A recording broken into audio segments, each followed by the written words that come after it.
Aren't I? No, I heard you loud and clear, bro. Okay. All right. And we're back, guys. We are back for our Friday at the fights, our Friday fights. Brought to you by the Huge Pop Wrestling Podcast. What's going on, guys? How's it going? We got a little bit to discuss today. The weekend review, the stuff that I thought was, or what we thought was noteworthy. And again, just opinions. It's just opinions. We're not Uncle Dave. We're not anybody special. No, we're not. We're just two brothers talking wrestling. So anyway, what's going on? So it's SummerSlam weekend coming up. It is SummerSlam weekend. But there's a lot of stuff that took place during the week with Raw and AEW that my brother and I would like to talk about. So I'm gonna let Matt take the lead with Monday Night Raw. Well, Monday Night Raw, it was. I've noticed. I mean, as a wrestling fan, if you want wrestling, go to AEW. I agree. You want sports entertainment with all the promos and everything. You want to spend 45 minutes to an hour just watching promos. Watch Monday Night Raw. And I agree with you, Matt, because I don't know if you watched the end of or the middle of AEW, but Moxley said that exact same thing to Chris Jericho and his bitches. So that's a good promo. I talked about that in AEW. But you're right, man. If you want sports entertainment and promos and stuff like that, go to the 3-hour show called Raw, and you'll get your cheap promos. But if you want wrestling, the sport of wrestling, go to AEW. This is a preference. That's my opinion. Well, Raw surprised me on Monday. Starting out, was it the start of the show where it was just, we all of a sudden had a brawl between Miz and Logan Paul? Yeah, you're right. Out of nowhere? Yeah, perfect. Yeah, they were there. They were running each other down the ring. They're throwing each other everywhere. That was entertaining. That was good. To my opinion, that was excellent. That they showed up. Raw showed up on Monday. There was still those 5-10 minute promos, which it's always going to be there because it's always going to be sports entertainment in WWE.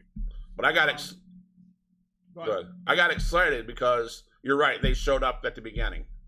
I was like, okay, this is Triple H's first show. That's cool.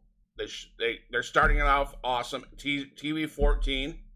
I'm excited for it. And then all of a sudden they went back to some of the stuff that I'm like, really?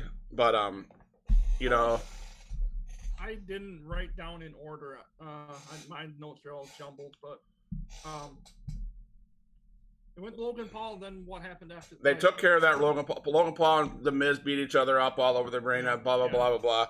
Then the commercial, and then out comes the Bloodline. Out comes the Bloodline. And Roman Reigns in true form comes out, does his poses, everything else. And then he says, which is one of my favorite parts of the show, he goes, I have nothing to say. And he hands the mic over to Paul. And I'm like, yeah, you're a hard ass. Well, he is. He is. He is the tribal chief. He is the tribal chief. Acknowledge him. Acknowledge him.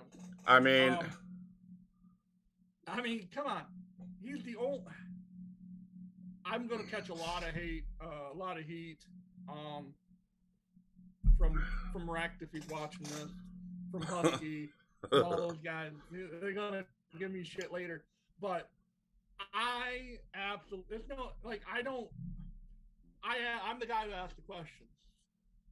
Just when you think you have all the answers, I change the questions. No, I don't like Theory. I said it. I don't like him. I like him as a professional wrestler. I don't like this selfie taken little Vince McMahon stooge is what he is. I don't like. There's nothing wrong with Theory as an athlete. Austin Theory is a tremendous athlete and a tremendous talent, and he deserves a run with some sort of title. Now, that being said, I hate his character. I hate how they have him written. I don't like him. But I think that's the reasoning that they wrote him that way. We're not supposed to like him. But he comes out and he interrupts Roman, right? Yeah. He interrupts Paul Heyman and the Usos, and I'm thinking, dude, what are you coming out here for? You're gonna get your ass absolutely trucked. Yeah. And then he didn't get physically abused. The verbal onslaught that Roman put on him, that's the best Roman promo I've seen in probably ever. Yeah, that was huge. That's a huge pop, man. Your daddy isn't here anymore. And then the whole crowd went, "Who's your daddy?" But I loved that. I mean, that great. Yeah. I love that the whole thing with when they said, "Who's your daddy?" He goes, "Well, if he keeps messing around, the tribal chief's gonna be his daddy." Right, and then it was weird because that was the funny part of it. I was like, okay, that's cool, that's awesome. I was excited for that. I was like, all right. I was one of those guys up front of his TV going, you know. And then all of a sudden, Roman said goodbye, and he ducked under the thing, and then you had Theory and the Usos in the ring, and I'm like, and it looked awkward as hell because I don't think Theory knew what to do, and I don't know if Jay or Jim knew what to do. But all of a sudden, you see Theory crack Jay Uso over the back of the head with the briefcase. Well, Jimmy shoved him from behind. Okay, well, the whole little. Yeah, I get that, but it was almost like it was last minute. You know what I'm saying? Yeah, it might have been ab lib and. Right, and that's almost what it looked like. And if Triple H is gonna, he's like, what the hell, man? If Triple H is gonna go with that, I love that. Give your people the ability to ad lib some of it. You know what I'm saying? That's what That's what Triple H brought to NXT. You know, and I love that. But it was like I was like, wait a minute, why'd that happen like that? Then I was okay, I got it. You know, so but that whole segment with Roman stepping up and going, "Your daddy's not here," and I thought about that movie. What movie was it? Your daddy's not in charge no more. And I was like, my brother's probably cracking up on that. Well, I didn't watch it on Monday night. Oh, no? Well, I got to work at so darn early in the morning on Tuesday. And so, but I saw it before I went to bed. Before I fell asleep, it popped up on one of my feeds. And I was like, and I'm sitting there laughing. And here Jennifer in bed next to me going, "What the hell are you laughing at?" And I showed her, and she's like, and Roman's been her guy for a long time, and she loved it too. She thought it was awesome. But you know, it was that segment was, I mean, I look at it, and it obviously that was it was the segment of the night. But I looked at the rest of it, and the only other thing that was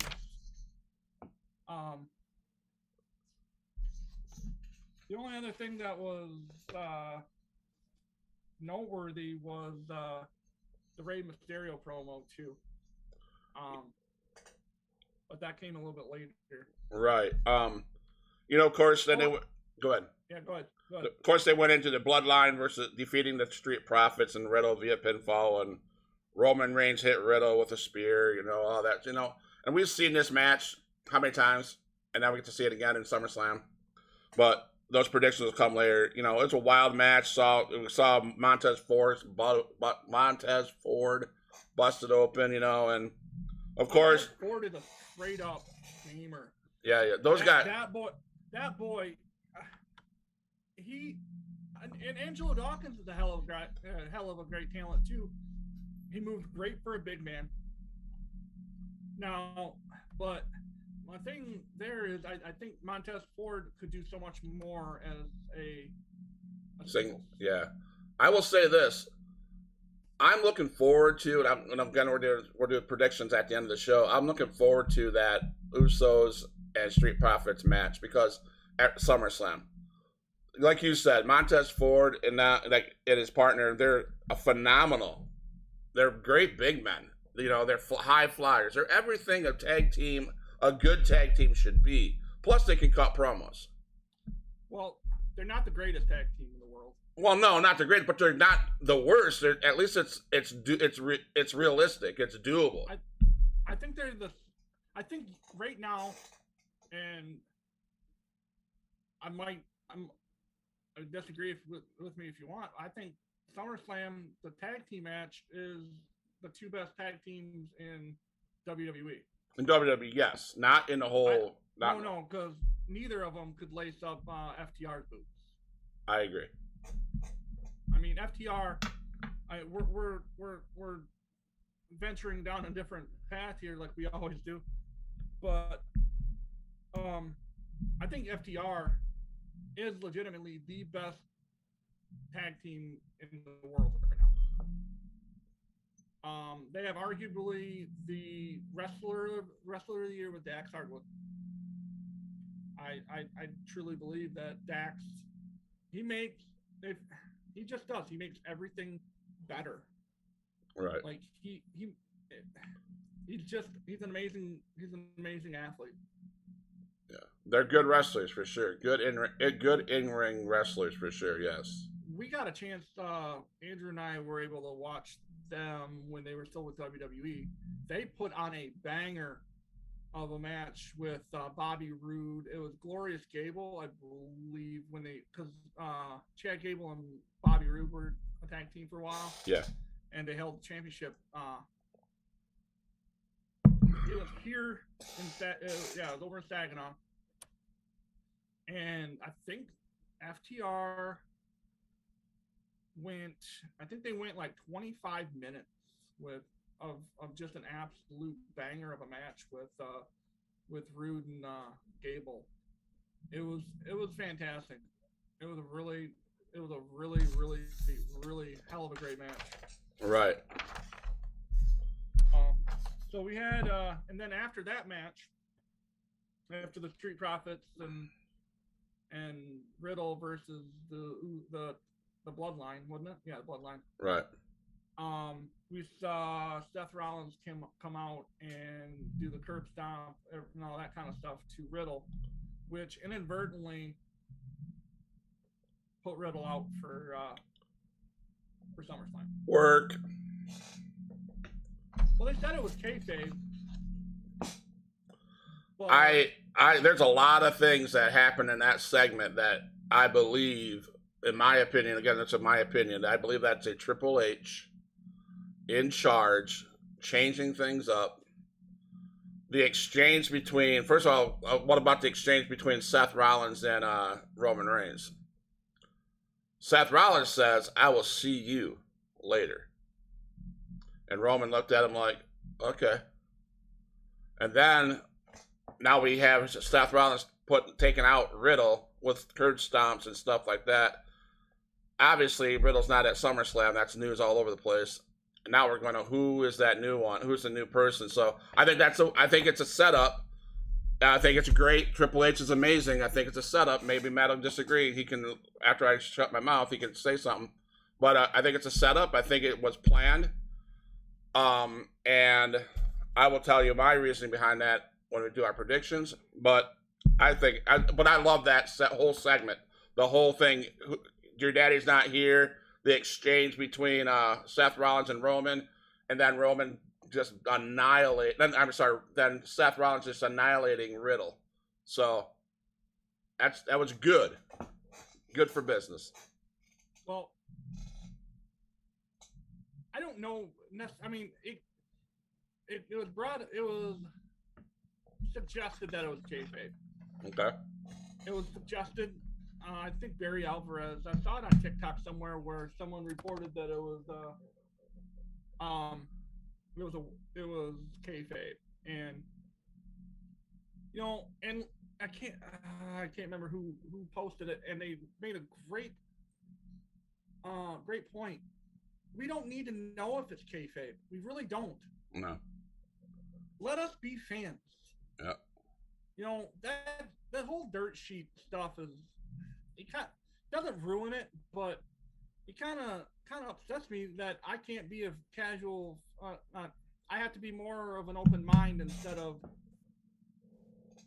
when I was a kid, just absolutely just glued to the TV, be like, what's going to happen next? Is that something that's going to happen? Yeah. That's a great point, Matt, because even when we were growing up, even when the NWO came out, you know, you tuned in because you didn't know. Well, yeah, because you all of a sudden, I mean, this was part of I don't know if it was on a live that I was watching, might have been. Someone brought up the good point is that in our era, in the Attitude Era or just the 90s before the internet became boom.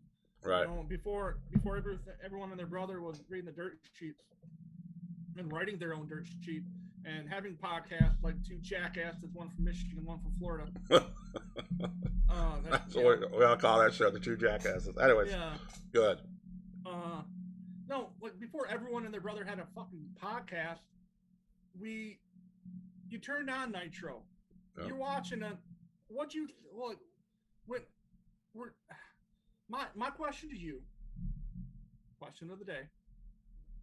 What was your thought when you first saw Razor Ramon, now Scott Hall, climb over the railing, grab a microphone, interrupt a WCW match, and say the words, "Hey, yo, you know who I am, but you don't know why I'm here." What'd you think? I thought, holy shit, a fan's up here getting up in the ring. He's speaking his opinion. And is he going to be back next Tuesday or whatever that show was on? I'm going to tune. You knew he was Razor Ramon. You because that before they said his name was Scott Hall, you knew that was Razor. Yeah. But you didn't know that Razor quit WWE. Right. No, you didn't. You didn't know. No. Because the week before he was on TV, I believe. That's true, yeah. So it's just one of those things that you see that and you're like, oh shit, is WWE invading WCW? Right. You know, is that a thing? But yeah, it's absolutely, man. But now I could, like 2 days ago, I knew because AEW films their Rampage on Tuesday night or Wednesday night after Dynamite. I can look on the internet and know that Claudio cast up. I mean, come on, we're not dumb. We're not dumb. You don't have to watch Rampage. You don't. Now Dynamite is live, so you kind of have to. But no, see, and I love live programming for that reason. Yeah, I don't like WCW. That was the whole WCW back in the Attitude Era, the Monday Night Wars. They were live. Raw was taped or was on a delay. Yeah. Excuse me. I mean, even when Shane McMahon showed up in Daytona Beach or wherever it was when he showed his dad that he bought WCW. Hi, Dad. Hi, Dad. You didn't know that was going to happen. And you'd best damn better believe I showed up for the next week to see what the hell, because that's what happened. You know, you're right. When everybody blows up with these dirt sheets and everybody wants to read them and all this stuff, and now you're like, okay, what if Sportskeeda, CBS Sports, Dan Meltzer, all of them, where you get all this news, what if it was not there? We could have had our own opinion on where MJF's going or what he's doing. Cody Rhodes coming to WWE. You know, it was the great thing about Cody. They kept a secret. Well, they did a better job keeping a secret than they did. What the other one? There's two of them that they did a hell of a great job, and I love, and that's why I was okay. So, but rewind, what, 13 years ago? No, that's way too. No, 9 years ago. Was it 9? It was either 8 years ago. Is that AJ Styles? Yes. AJ Styles, 8 years ago. He was in Japan, wrestling in New Japan 2 days before the Rumble. He was in a match the day before the Rumble, entering at number 3. I popped. Yeah. That's probably the last time, other than Cody Rhodes, that I popped. Yeah. Because I've been an AJ guy since way back in the Evil Ways and the Aces and Eights kind of stuff in TNA. Right. Well, yeah, but it's just, I don't know. I don't know. I kayfabe, it's fine.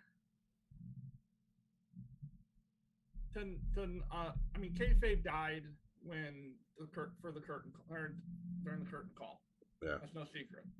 But I mean, to have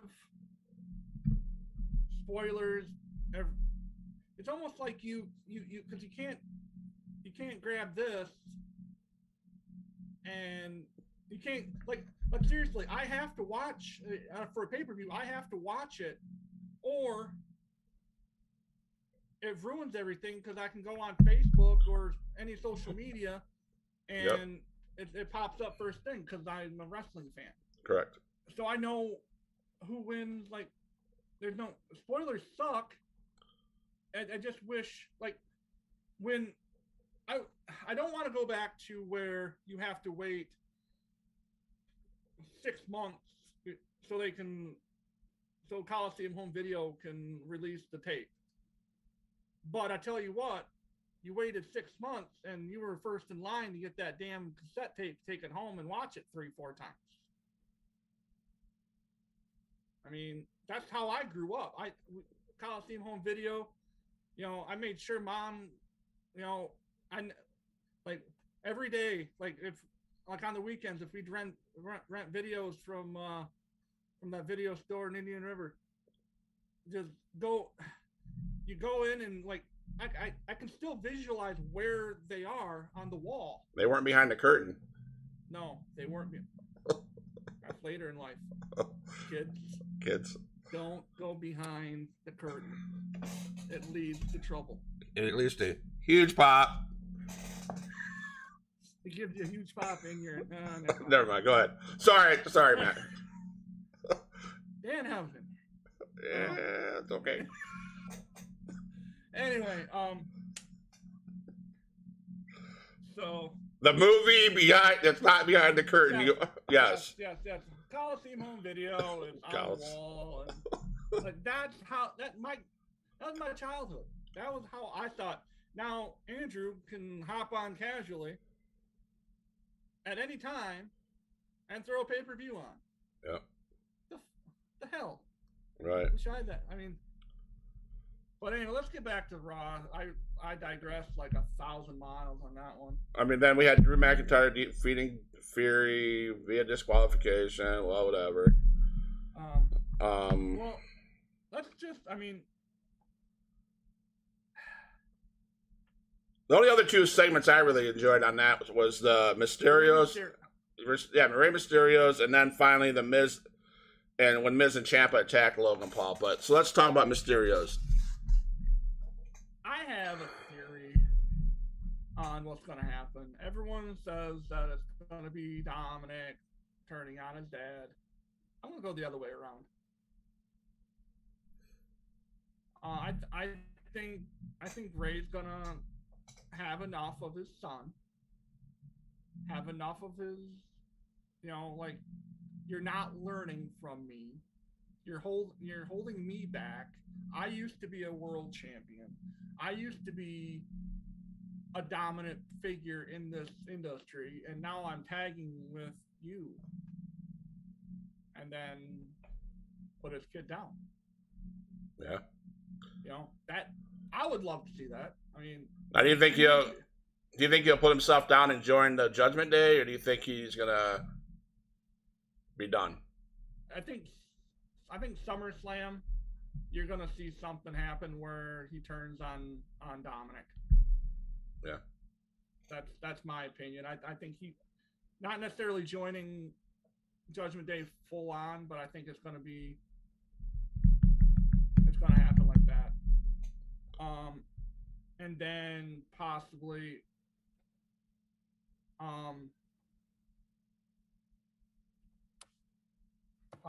doing more along the lines of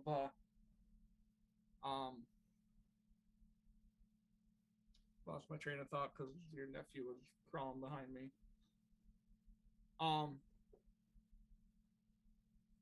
I just hope that they don't go into the whole thing of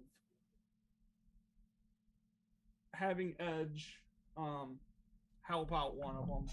Right. And I don't want to see that. No. I think Edge needs to take care of the Judgment Day with his group. Right. Or him and one other person, because that's I just don't, and I just don't want to see him team with the Mysterios. I just don't. I think that would ruin him. Right. No, I like the idea about Ray turning on Dom. That'd be more, in my opinion, you'd put a better wrestler with another group instead of a nobody. Yeah.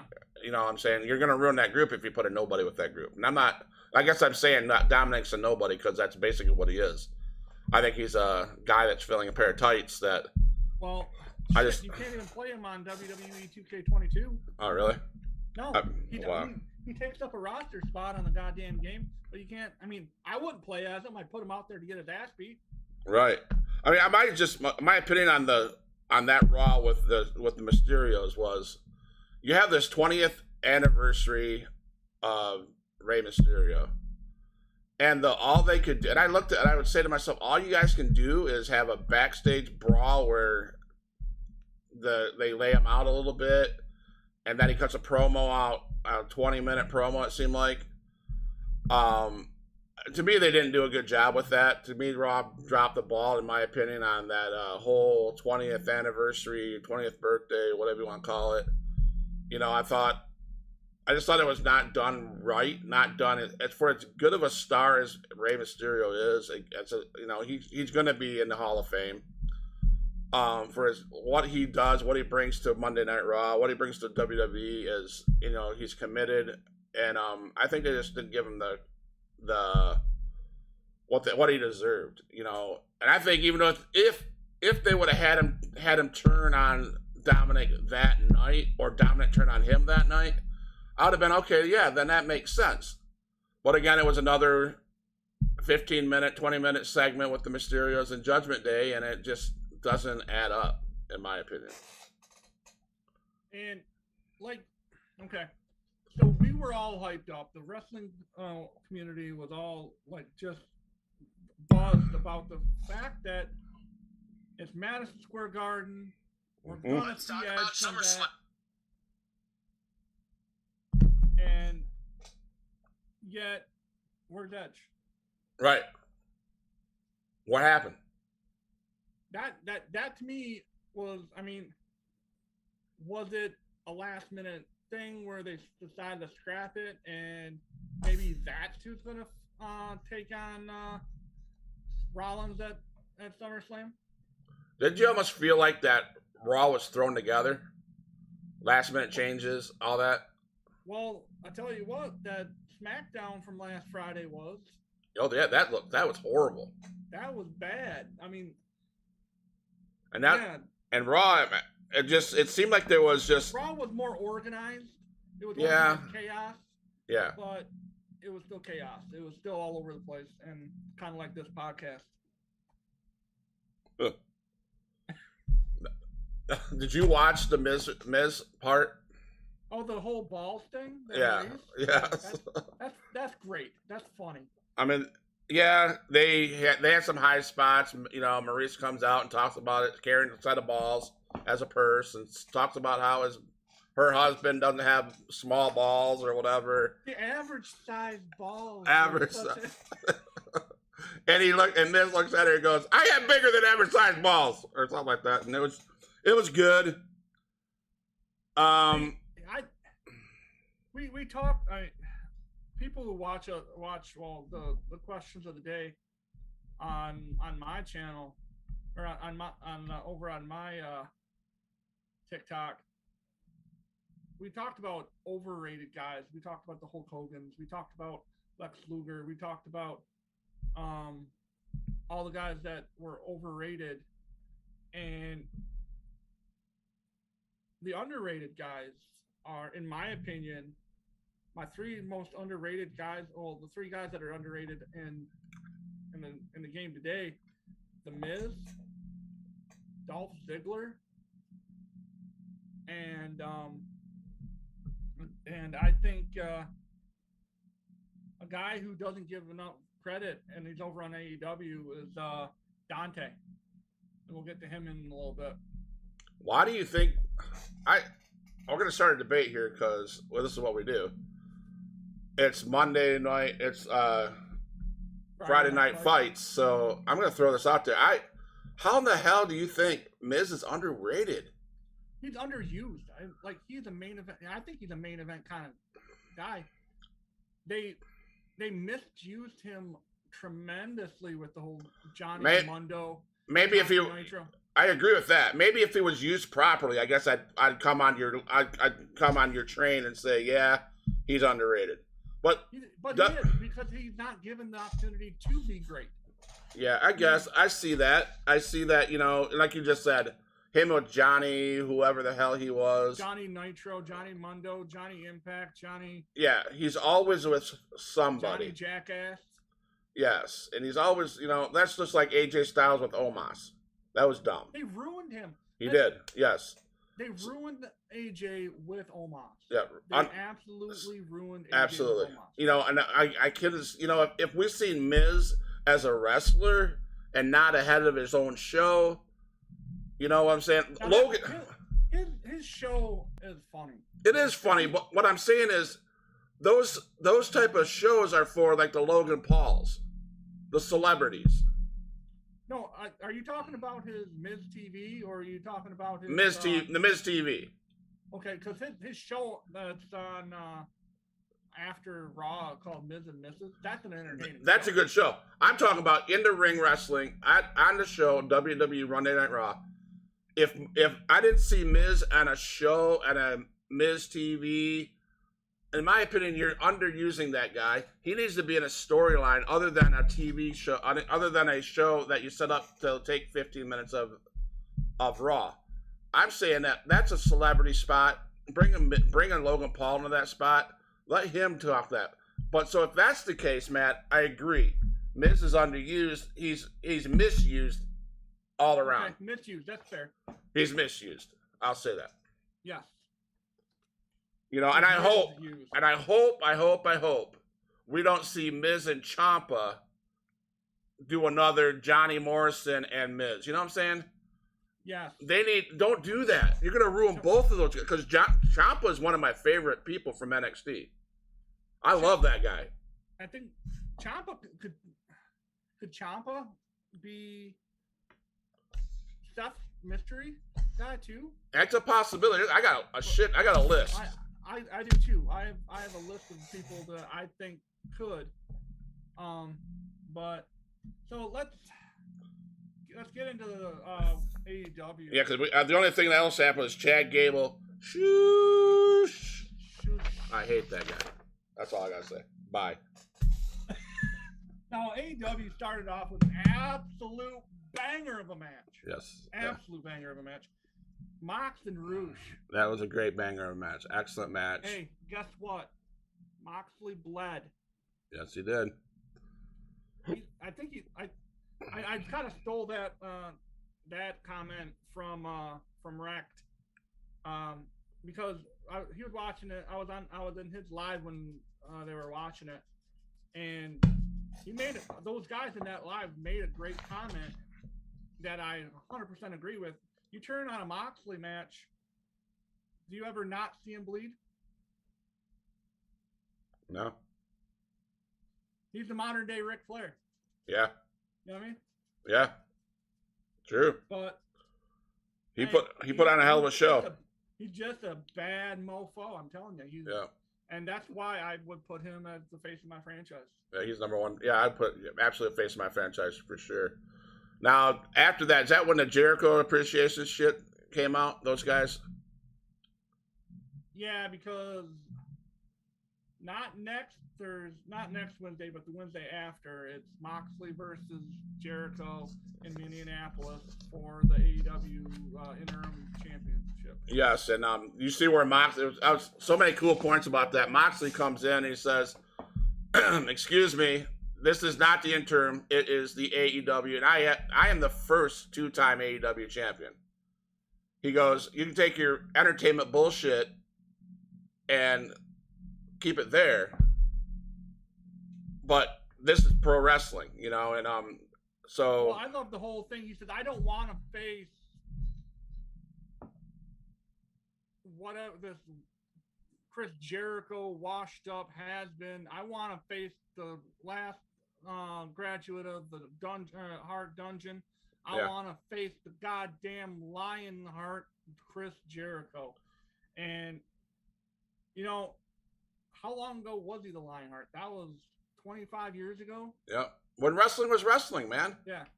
He basically wants him to say, basically wants to say, I want a pro wrestling match, not a pro wrestling entertainment match.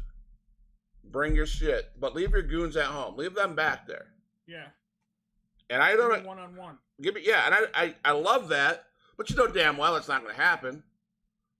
I mean, I would love to see Chris Jericho, Raw Chris Jericho, go one-on-one with Moxley and have that match.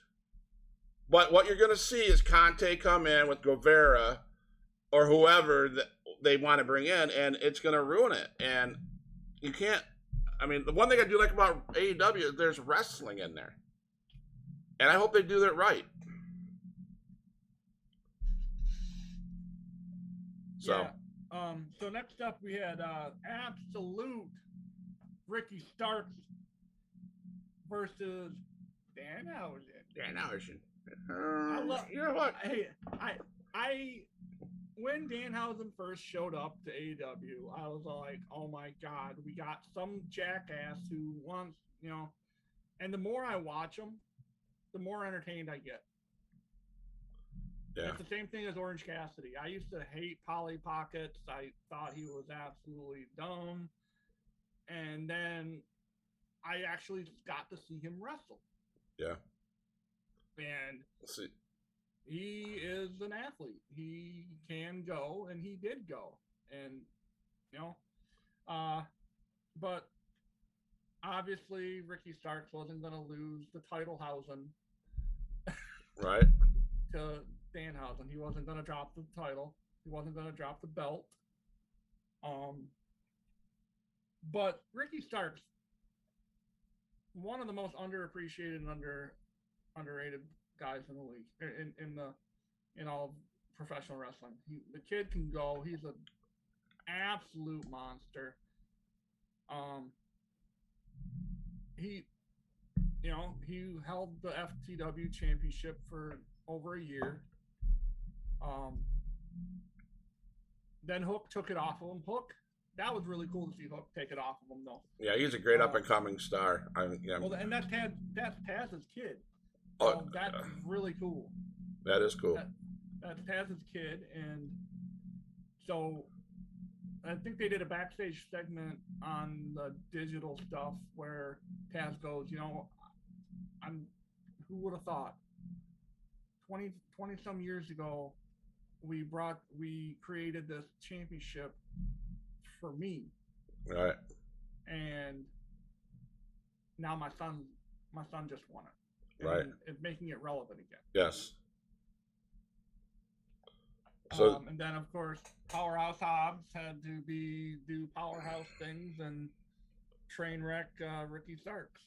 well, yeah, and I'm sorry, we can say we didn't see it coming, but you could see it coming because Hobbs, he needs to be by himself. He needs to get rid of whatever. I'm not And a fan of Powerhouse. I'm really not. I'm not either. But what I'm saying is, that's the same thing with, we're just talking about putting two people together, and you're going to end up burying one of them, And so we got Starks, who's a superstar. Who I agree with you, Matt. He is probably one of the underused, underrated. But I think Hobbs needs to have his shot too, and maybe falter on his own.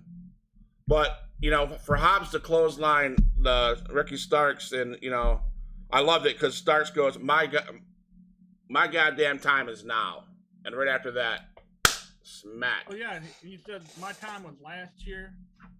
My time is earlier this year, and my goddamn time is now.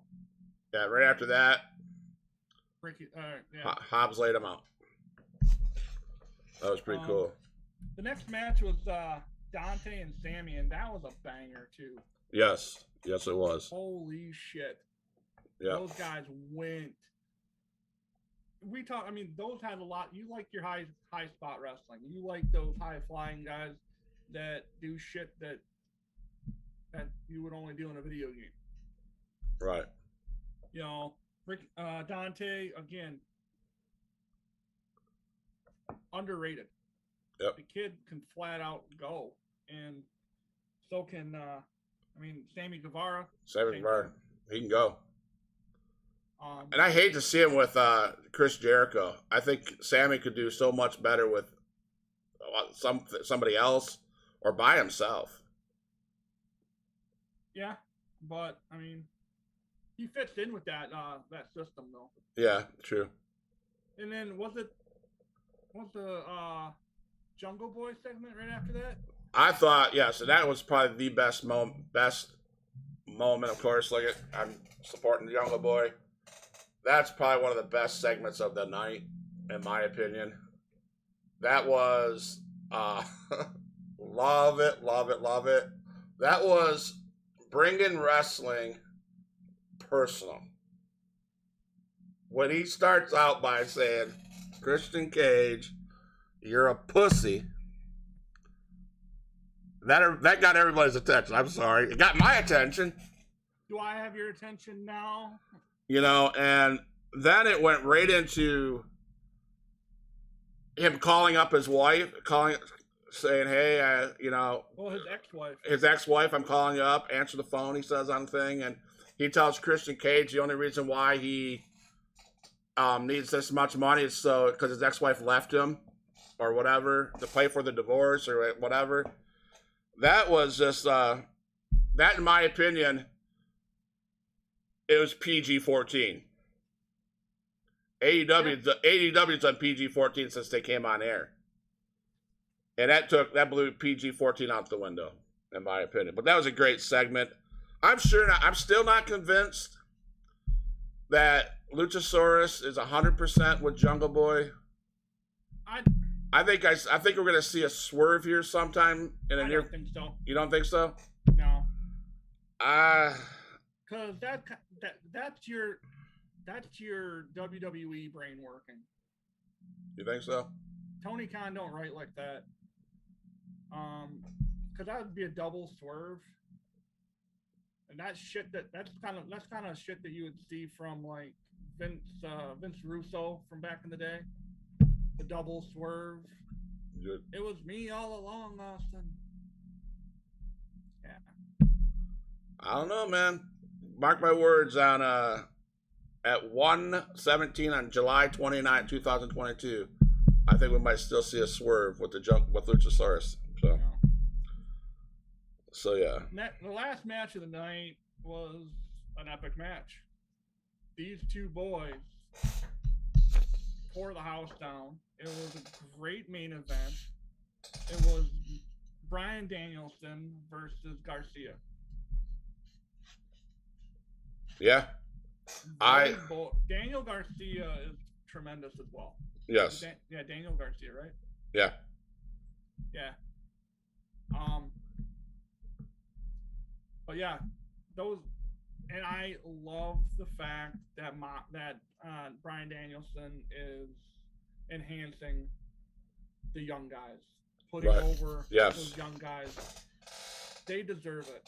They really do. Yep. Because if Bryan Danielson doesn't help them along, they don't. He's helping elevate the talent that he's trying to help. He's elevating the guys to be better, to make the next generation better. Correct. And in a business where most of your people are looking out for themselves and looking out for what will help them get the next payday. Right. It's that's just the way I'm seeing it, that we need more guys like Bryan Danielson. Oh, I 100% agree. I mean, Danielson's a good one to do. He is wonderful, because you know what? He'll tell you. I don't know if he hasn't told me, but I bet you I could hear him say, you know, I don't need that championship. He's won how many world championships? Yeah, right. You know, he's just like, okay, let's put people over. Let's help people. You know? I mean, that's what Jericho was doing for the longest time. Yes. Yes. So I agree with that. So that, again, great match. That Blackpool Combat Club is just freaking nasty. They are. You have Claudio Castagnoli. You got Wheeler Yuta. Yep. You got Moxley. You got Bryan Danielson. Yep. And led by William Regal. Right. You know, William Regal, he is arguably one of the smartest guys in professional wrestling. Yes, I 100% agree. I mean, he left NXT and that show went to shit. Yep. I mean, I'm sure he had a little bit to do with creative when he was still there. Right, I agree. He wasn't just an on-screen talent. I'm sure he had input. It's kind of funny because I've been watching a lot of WCW, the Nitros. Cause I was a WWE guy more than a WCW guy, and I didn't see some of these matches. Like William Regal, Lord William Regal, part of the Blue Bloods and all that kind of stuff. Tremendous talent. And I'm now getting a chance to see it, and I can appreciate it when I'm a little bit older, that, hey, this guy can go. Yep. This guy is more than just a pompous asshole. Right. But, yep. So that's the end of AEW. Yeah, and I think what is next is our predictions for SummerSlam. We don't have... I mean, I don't really know, and nor do I really care about the go home show tonight for SmackDown. Yeah, no, I'll watch it tonight, and maybe I'll whatever. But I'll catch highlights to see what's going on. But tomorrow, if somehow here, if anyone from TikTok is on this podcast or listening to it, if either of us, I'm assuming that Scott would do the same thing, 4 pay-per-views. But I'm out here Andrew in the and I we're talking that if we go if we get to 1,000, we'll do a pre-show of our own. Yeah. So I'm at the shameless plug here. If we can somehow put together 391 more people in the next 24 hours, I need 97 guys. Oh, you just need 97? Yeah, one more day to make 97. We can put together a live, guys. Well, yeah. SummerSlam. 97 more.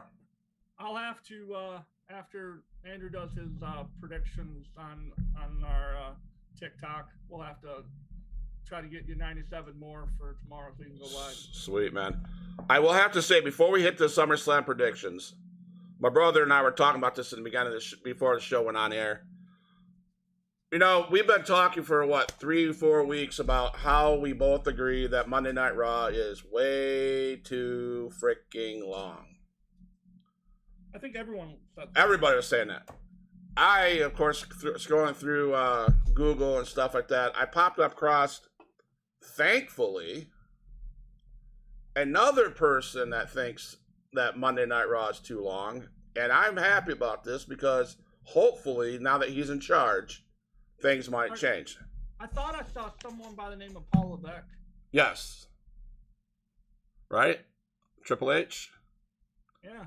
2015, Triple H appeared on the interview with Stone Cold Steve Austin. It's on Stone Cold's podcast. It's on, yeah. It's on the Peacock Network. Go and check it out. Yes. And this is what he said. If I could change anything, back in 2015 he's talking, if I could change anything, I would leave Monday Night Raw to be 2 hours.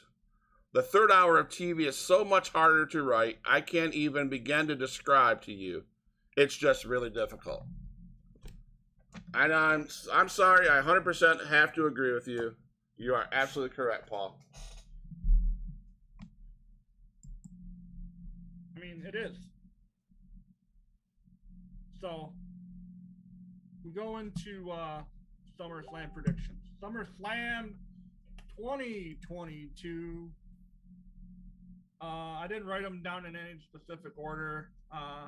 Figured the ones that we're gonna start with Logan Paul versus The Miz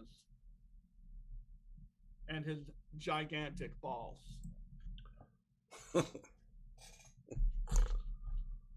You think so? What? Repeat that. Logan Paul. Okay. And these nuts versus The Miz and his gigantic balls. Who do you got? Well, I want to see Miz beat him. I want to see it. Is he going to? Probably not. I'm gonna go Logan Paul wins. I agree with you, Matt. And you're gonna say, "Oh, I thought you said 20 minutes ago you couldn't stand The Miz." The Miz needs WWE to let him win. Yeah, he needs to be because. Okay, you're gonna let another celebrity beat you. Well, they let Bad Bunny beat him with Damian Priest. Now they're gonna let Logan Paul. My pick is it's obvious. You're not gonna bring Logan Paul in here, sign him a new contract, and help him and make him lose. No. My pick's Logan Paul. What I think is best. Logan's gonna win. Yes. Logan's gonna win, but Miz needs to go over. Yes. What do I think needs to happen? Miz needs to win. But again, Triple H might swerve us all and give it to Miz, and that'd be great. That'd be great for Miz. Here's the thing with Miz winning, it sets up, because this is the first match that they're going one-on-one. So I think if the Miz needs to win just because they can get this to the next pay-per-view. Have the Miz win dirty. Have the Miz cheat to win. You can write it to where it doesn't hurt Logan, but you got to make sure Miz gets over, in my opinion. Right. So yeah, I just think Paul. I think Logan Paul's gonna win. I just said that's what's gonna happen. So. The next one I wrote down was Liv versus Rhonda. Yep. And I can tell you who needs to win, as opposed gonna win. Should win. Okay, go ahead. Let me hear it. All right, needs and should are the same person, but if you want to go, if you're shoot fighting on this one, if you're absolutely shoot fighting, Rhonda kicks the piss out of Liv. Yes. No questions asked. Rhonda would just destroy Liv. Right. That being said, the person who needs to and should win is Liv. Right. You need to make her credible. You need to let her have her run. Right. I think the only person that should beat Liv at this point, and I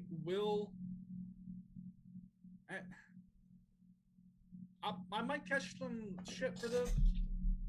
There's just two people that need to be in line instead of Rhonda. And that is Charlotte when she comes back. I think Charlotte and Liv would put on a banger of a match. And I think Liv and someone who hasn't been in the picture for a long time, Bayley. Yeah. I think Liv and Bayley would put on just absolute fire match to set something. Maybe Bayley confronts Liv at the end of that match and challenges her for the championship at Clash of the Castle, or and that could set something up for the next one, which would be, I can't remember what the next one is, but I think Liv needs to win, and that's my pick. I'm gonna go Liv. If you're the obvious winner should be Liv for everything you said, plus the fact that you just put the belt on Liv. You must believe in her for some reason. Shit, she just got her side plates. You see that? Yes. So you just put the belt on her. You put it on her for a reason. She's over like crazy. Ronda Rousey has been, in my opinion, lackluster in the ring. She lost. In my opinion, she lost. She doesn't look nothing like she did a couple years ago when she was on fire. My pick, I have circled, I'll be honest, I have circled Ronda Rousey because it's the obvious win. In a fight, Ronda would beat the crap out of her. Oh, yeah, Ronda would just destroy But if you're going to try to build up, what I think WWE is trying to do is build Liv Morgan up. But if you remember right, isn't Ronda Rousey a Triple H girl? Yeah. So I'm toss up. I'm going to go against you, man. I believe 100% what you're saying. But I just don't see it happening. I just think we're in a change of era here, and I believe they're going to give it to Ronda Rousey. Okay. On to the next one. We got Pat McAfee versus Baron Corbin, or Happy Corbin, or King Corbin, or Jackass McAfee, or whatever. I'll let you go first on this one.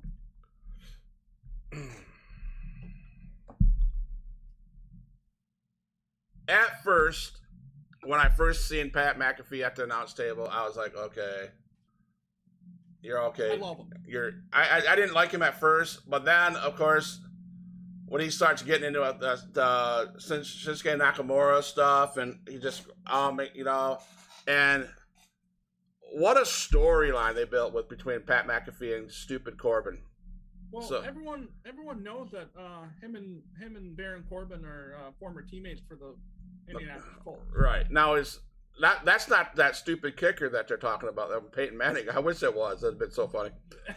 That would be amazing. That stupid kicker. Now, anyway, after. Yeah. But anyways, I would love I can't stand Baron Corbin, so my pick is Pat McAfee. He's gonna beat the shit out of that guy. I think he's very athletic. I think he's gonna put on a good show. I think Pat McAfee's the winner. I'm gonna agree. If I'm writing the show,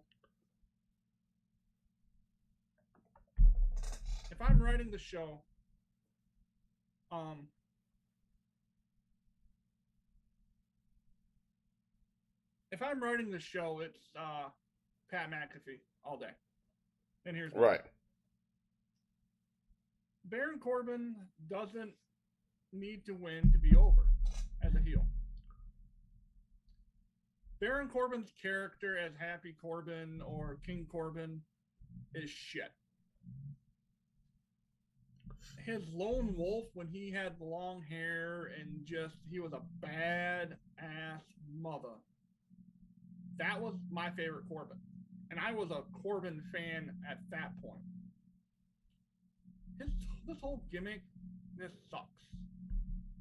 Pat McAfee is crazy over, not only in WWE, but he has his own podcast. Go check that one out. I listen to that every day.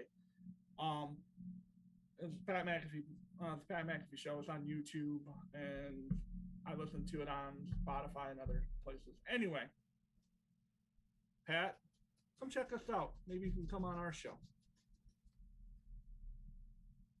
Anyway, I just think Pat's just a guy who is really over everywhere. He is great on the mic, and if you go back and look at he had two matches so far. Yep. And they were absolute bangers, I think. I mean, you go back to watch him at NXT, that whole feud he had with Adam Cole. I mean, granted, he was going one-on-one with Adam Cole, baby. But still, it's just a tremendous talent. Okay. So we talked about Logan Paul. We talked about Bad Bunny. We talked about the bullshit celebrities we see. I don't consider Pat McAfee a bullshit celebrity. I don't consider him a celebrity. He is a professional athlete. Right. He is a straight up professional athlete, and he can go. Mm-hmm. And he is able to learn how to do the spots and all that kind of stuff. Right. And I just, to me, he's not a professional. He's not a celebrity. He's a professional athlete. He's now turned into a pro wrestler. Correct. So I'm gonna pick Pat McAfee because there's no reason not to have him go over. Right. There's none at all. I mean, the only thing, if he wins, you think he stays as a announcer? Do you think it's a one-off? I think he wins, and then you see him travel to the next major pay-per-view for another go around with Baron. Yeah. I don't think this is the last time you'll see him in a WWE ring because I can see. Okay, so this year he's been at Mania against Theory, right? Right. Yep. He beat Theory at Mania. Yep. Theory is now the main. I just hope this isn't a trending thing. Are we going to see McAfee beat Corbin here and he goes on to win some bullshit ladder match? Or I hope not. King of the Ring again? No, I hope not. No. But yeah, I'm going to go Pat. And but I'm going to go, the next one on the list was Lashley versus Theory. Yeah.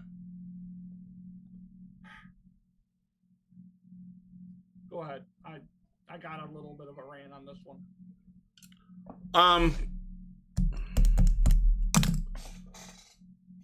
I'm not a Theory fan. I hate the guy. Those that are on TikTok that love him, I'm sorry. I can't stand him.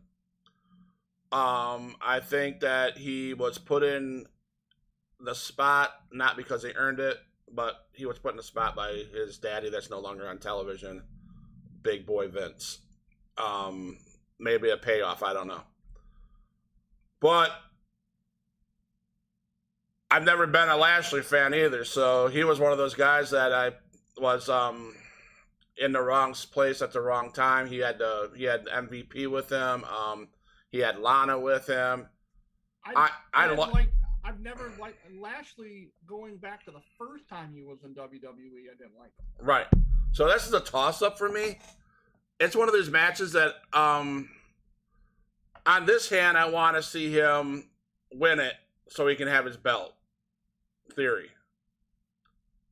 Because he's going to drop the money. He's not going to cash in that Money in the Bank. He's just not.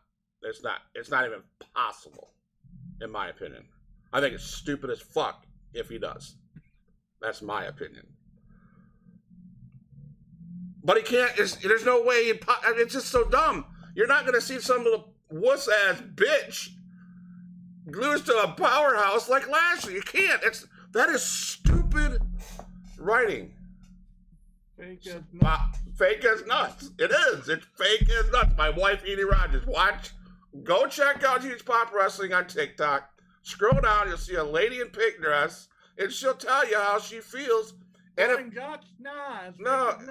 that theory is fake as nuts. There's no way possible you can put Lashley against a Theory and have Theory win. If you think so, you're screwed. You're screwed up in the head. That's why he can't cash in the fucking Money in the Bank, bros. Bobby Lashley. Sorry about that. Little rant. So, Lashley and Theory. Part 2.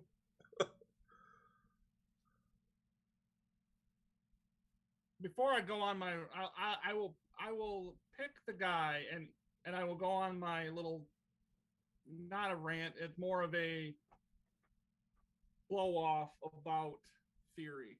Theory wins.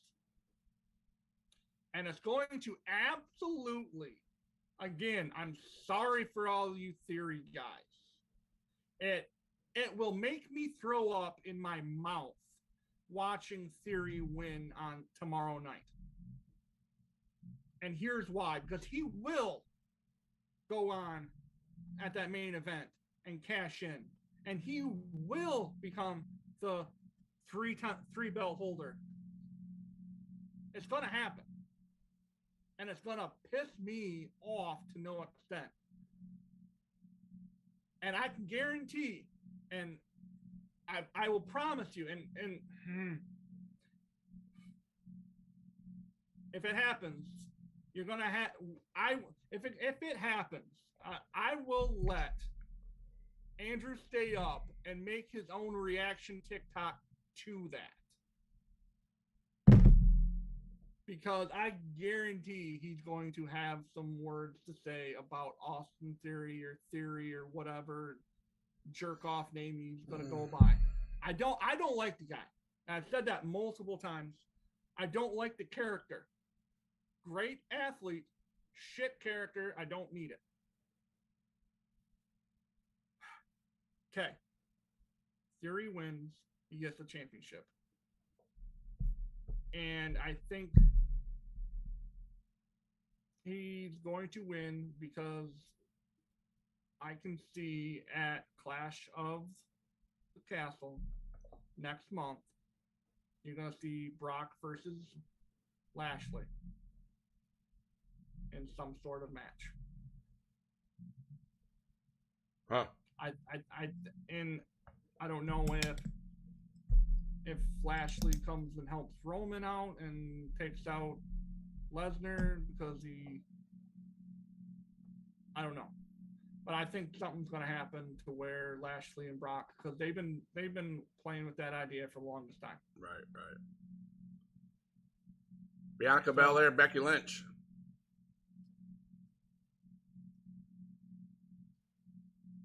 The right decision is to take it off that long-haired, braided girl and throw it on Becky. Becky's going to win it. Hands down. She needs to. She needs it. She's lost what? Three pay-per-views in a row? Yeah, she needs to win it. That's just it. That's Becky. I don't have any rant about. No. I just don't like. I don't like Bianca. Never have. Right. I've never been a Bianca girl or Bianca guy. Never been a girl, huh? Yeah. Mysterios versus the Judgment Day. Depending on what happens, I think Judgment Day wins, and I think that they're going to use that. It's either they're going to be Ray or Dom, and I really hope it's Ray, turning on the other and going over to the Judgment Day. All right, I picked the Mysterios to win. I'm going to go off your thing. I've been thinking about this all hour. I'm going to go off your thing. I see the Mysterios winning. And after the Judgment Day clears, and because this is a possibility. Edge might come in and help somehow, some way. I hope not. I hope not, but if he does, you got the Mysterios in there, woo! And then all of a sudden, I see Rey Mysterio clotheslining his son to finish him, and join over to the Judgment Day. But I see Mysterios winning that. Okay, I mean, Usos versus the Street Profits.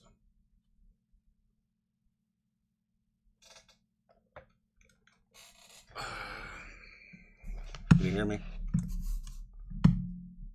Can you hear me? Yeah.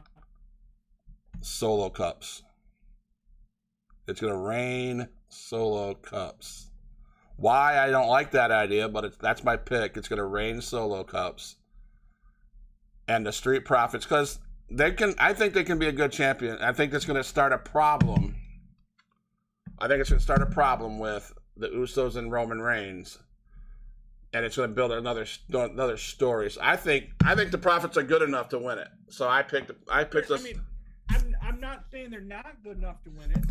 I just don't think they're going to win it. I think at SummerSlam they're going to see the Street Profits win it. All right, so now we got the big one: Roman Reigns and Brock Lesnar. Well, no, wait, we forgot. Seth Rollins, is he going to have a match? I think so, but man, I got to hurry up, bro. I believe since Riddle's off the card at SummerSlam, Seth Rollins will have a match. I mean, I got about 4 guys. Okay, go ahead, quickly run them off. My 4 guys, we'll start with the ones that make the most sense. You could have and the one that's been thrown around so many times, Johnny Gargano. Okay. I think Johnny Gargano could be definitely enough. I think John Cena. Okay. Just because John ain't got nothing to do, and originally it was supposed to be Cena in Theory at SummerSlam. Okay. You got I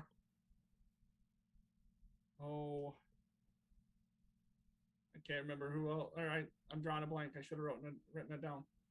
Not the one that's I'm sorry, I had 5 of them. Edge. But okay. I think Edge is going to be involved. If he does do anything, it's going to be with that Judgment Day match, so it's probably not. Right. But it could be in that match because Edge and Seth have that history. Yep. The 4th one is Bray Wyatt. Yep. He's definitely an option because he is, he's he teases every major pay-per-view. Well, I'm going to be in town. Yep. It's only a matter of time. Yep. And then this last one, it's the pipe dream because it probably won't happen. But if it does, it will be a huge pop. And that's MJF. Again, TikTokers, don't look at me like I'm stupid. Right. It is a dream scenario. Right. He hasn't been on TV for over 2 months. 60 days, yeah. Chances are it won't be him. Right. But you cannot tell me that you will not lose your mind if he shows up on your TV tomorrow when Seth is in the middle of the ring waiting right. for whomever, and his music hits and he comes out and kicks the shit out of Seth Rollins. If it happens. Yep. Again, it's a dream. My dream, because I think MJF best heel in the business. I have to agree with you. I got 5. One of them's different. I'm just going to throw John Cena out of there. I don't believe he's going to be back. I just don't. I do agree with you, Matt. If MJF shows up, that'd be a huge pipe bomb. It'd be huge, big time, blow up, boom. But out of the next four, I believe the next four makes sense before MJF. MJF would be big for business, would be big for WWE. Don't get me wrong, I'd love to see that. I can't stand the guy, but he has great mic skills, great wrestler, perfect in WWE, especially now that we're PG-14. We have Edge. I agree, Matt. Edge would work, but there's too many loose ends that he needs to tie up with the Judgment Day. You can't leave that story undone like that. You just can't. Bray Wyatt, yeah, I can see that because, you know, he has had some feuds with the Shield and Seth Rollins himself. So I can see that, where they could bring that back. Johnny Gargano, that name's been, so let's throw him in there. That's the perfect thing. Let's throw that in. Yeah, he would be good. That'd be great to see, Johnny Gargano. He's earned it. To be, in my opinion, he's earned it. The one that I differ from you is, I go back to what Seth said as he's walking past Roman Reigns. He says, "I will see you later." And Seth looked at Roman, and Roman looked at him, and they both did this kind of weirdness, and he took off. So that got me thinking, Solo Sequoia, or however you say his last name. The cousin of the Usos. Why not have him start a feud with Seth Rollins? That would get him into the bloodline, into that storyline. So I think you're gonna see Solo Sequoia come in.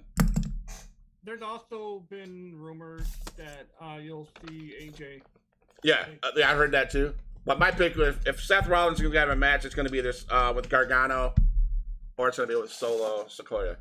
I'd love to see AJ and Seth go at it. I'd love to see Seth and Dolph Ziggler go at it. That'd be good too, yeah. Andrew said maybe, since we haven't seen Big E in a while, what's Big E doing? Maybe. Big E possibly someone to throw in there. Right. Maybe. But yeah, this has been. I think we went over. Roman Reigns, Brock Lesnar. Who you got? Theory. Okay. No. If Theory does not cash in, Roman. You can't put the title. You can't put the belt on Brock. You can't. So I agree. You can't. You shouldn't. Is it far-fetched that you would see Paul Heyman screw over Roman Reigns and give Brock Lesnar the win, but Brock Lesnar being too beat up? Or do you see Theory has a manager that we're not even Paul Heyman, and fuck them over both? Excuse my language. That's what I was thinking. I think I think you're right. I think we're gonna see a change in title, and it's gonna piss me off. It's gonna blow me away. But I think Paul Heyman has something to do with that final match. Unfortunately, I hope Roman Reigns keeps the title. I hope he does. I hope Theory cashes in and fails. Maybe it fails, and Paul Heyman's sitting there like a bitch going, "Oh shit, I really messed up." But I see Roman Reigns winning it, and if you're right, Matt, Theory cashes in. I don't want to see that. To me, I don't want to see it, but it's more than likely going to happen. Yeah. So, hey, fans out there, you guys watching, if you rewatch this show, check out Matt Rogers at Matt Rogers on TikTok. Check out myself at Huge Pop Wrestling on TikTok. Let's get us to 1,000. Everybody, all those boys out there that says they're going to watch this stream from TikTok, help us both get to 1,000. And I appreciate you, Matt, for after this video shooting me out there. 100% appreciate that. Hold on a second. I'm gonna. Two casual brothers, man. First ever. Go to Can't really see it, but go to Huge Pop Wrestling on TikTok. You got, let's see here, 905. 905. You got 95, guys. 95. Get him up there.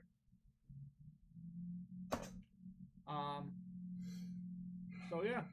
That's Huge Pop Wrestling. Friday night fights. That's the guy that could. Peace out, bro. I'm looking forward to Andrew's shot. So we're gonna be putting out a video here shortly with his picks.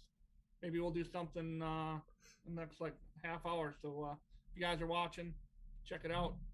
And we'll see you later. Peace, man.